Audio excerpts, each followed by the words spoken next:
Looking to keep their winning ways going, the women's basketball team hosted the Titan Classic. Welcome to Titan Sports. I'm Jacqueline Davis.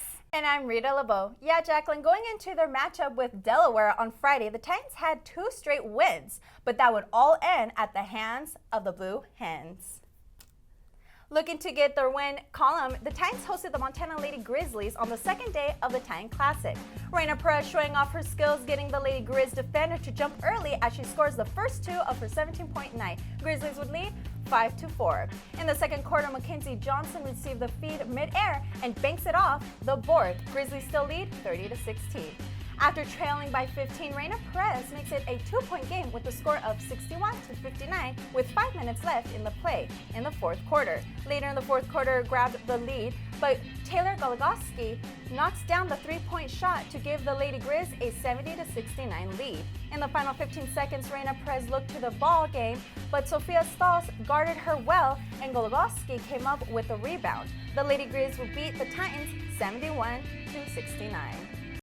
The men's basketball team spent their Thanksgiving break competing in the Cable Car Classic, going 1-2 in the tournament.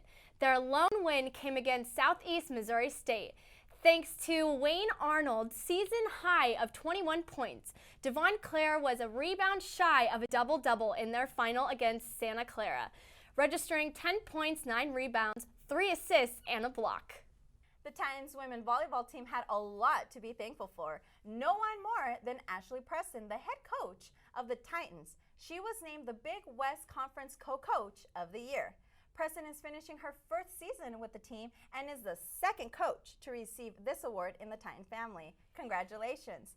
Others who also received recognition were Julia Crawford with all Big West team and freshman team honors. Savannah Costello was also an honorable mentionee. The volleyball team finished the season with a record of 12-15. Now let's throw things to Corey Johnson and Elizabeth Williams in this week's edition of Inside the Basket.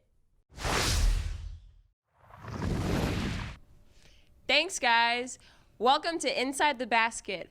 I'm your host, Elizabeth Williams, here with my analyst, Corey Johnson.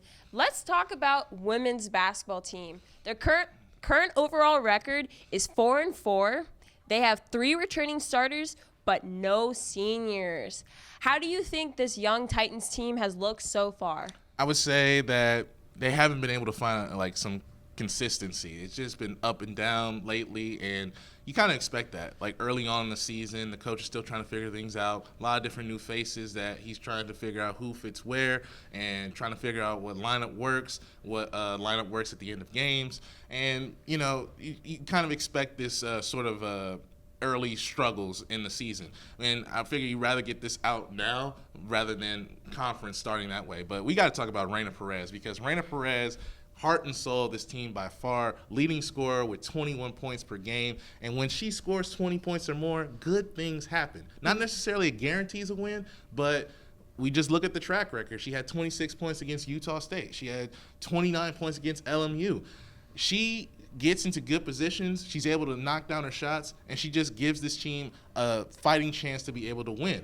Versus games where she hasn't been able to get 20 points, you kind of see the struggles, and you kind of see nobody really has been able to step up and fill up her scoring. So she was last season's co-leading scorer. She averaged 13 points last season, and she's definitely already showing me that she is going to be the person that's going to just carry the team on her back and try to get them as far as she can take them.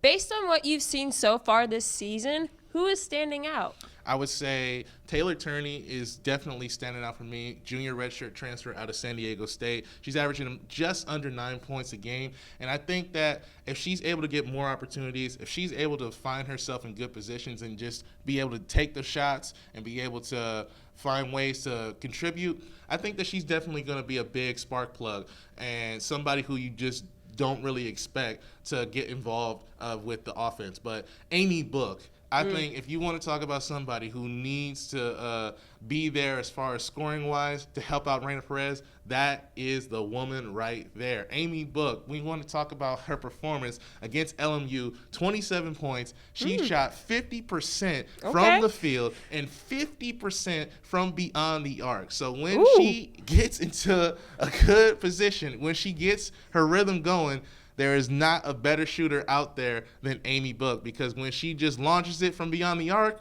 you might as well book it. So how do you think they will perform in the conference this year? I think the highest you can expect them to do is probably 4th or 5th, because I would say that even though this is a young team, sometimes young teams, you haven't seen them. You don't really know what they're about.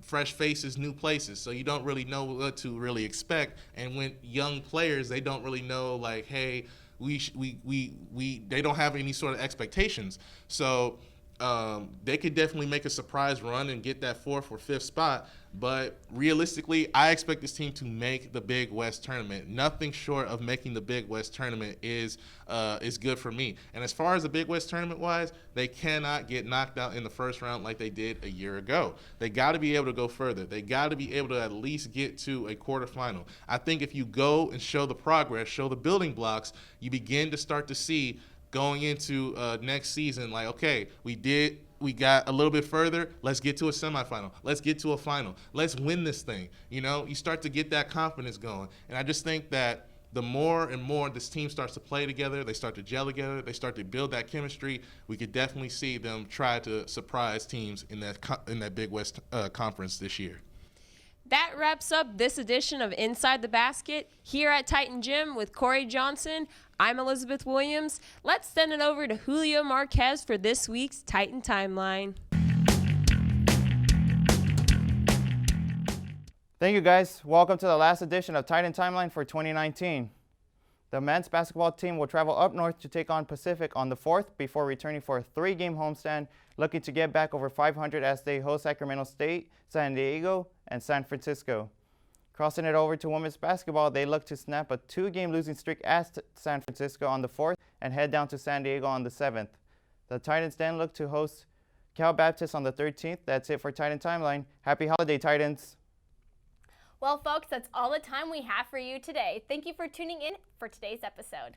You can watch all of our past episodes and game highlight packages on our YouTube channel. Make sure to like, comment, and subscribe.